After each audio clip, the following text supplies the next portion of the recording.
ሰው ሳያመልክ 15 ቀን ሲቆይ ለኔ በጣም ከባድ ነው ኖርማል ነው ወይ ብዬ አስባለሁ። ማለት ስለ ጌታ ሳዘምር ወር ስሙን ሳጠራ ወይ ሳታመልከው እንጆይ ሳታረግ ራሱን ኢየሱስን ወር መድፈን አይከብድም ወይ? ጤንነት ይሰማሃል ወይ? ዋስትና ራሱ ይሰማሃል? እንደዛ ሆነ ስትኖር ማለት ጌታን ሳጠራ ሳታመልከው ሳዘምርለት ሳታዜም በፊቱ ደስተኛ ሳትሆን እንደው በቃ ባገኝ ቁጥር ምስጋና ወርሺፕ ደስታ ምናምን ትንሽ ብረብ ምናምን ማረክ ሳትችል ወር ሲያልፍ ዝም ብሎ ሲያልፍ አትፈራም ማለት እግዚአብሔርን አይደለም። እሱማ አባትህ ነው። ምን የትሄድብሃል? ዞረ ብዙ ነገር ከወላለቀ በኋላ መምጣት እኮ አይቀርም። ግን ራሱ ዓለም ዋስትና ሰጣል። አታስፈራህም ወገኔ? አሁን የምታየው የምትሰማውን ድምፅ ሁሉ መቋቋም የቻልከው ከሱ ጋር ስላለ ማለት እሱ ጋር ትረሳዋለህ። መተህ እንጂ ታረጋለህ፣ ትዘምራለህ። ከዛ በኋላ የሆነ አቅም ይዘህ ትወጣለህ።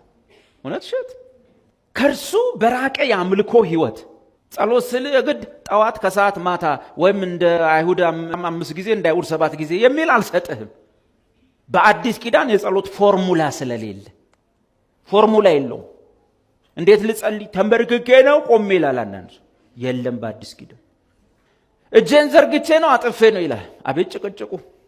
ሰው ይጨቃጨቃል። አንዱ ይሄው እጁን ዘርግቶ ጸልይ ይላል፣ አንዱ ይሄውና ሌላ ቆሞ ጸልይ ይላል። ጥቅስ ሁሉም ስላለው ፎርሙላ የለው። በአዲስ ኪዳን ስጋ ስለማይጸልይ ዳግመኛ የተወለደው ማንነት ነው የሚያመልከው የሚጸልየው። የሰውነትን ሁኔታ የሚወስነው መንበርከኩንም መቆሙንም የሚወስነው መንፈስ ነው የሚያስ። እዚህም ጋር መተ ሁላችሁም የተቀመጣችሁ ተነሱ። ሁላችንም በእግሮቻችን እንቆማለን። የሚቀመጥ ሰው እንዳይኖር። መንፈሴ እኮ ተነሳ አላለኝ። ማን ነው? ዘመናዊ ዲያቆን ተንሱ ለጸሎት። የሚቀመጥ ሰው እንዳይኖር። ሁሉም በእግሮቻችን እንቆማለን። ሃሌሉያ! ለእግዚአብሔር ክብር። በእግሮቻችን እንቆማለን። ምን ቆመው ራሱ በመናችን እንደሆነ ይነግረናል። ተሳስተን በሌላ ነገር እንዳንቆም በእጃችን ነው ብቻ ይጠቁመናል በምን መቆም እንዳለብን። በእግሮቻችን እንቆማለን በቂ ነው።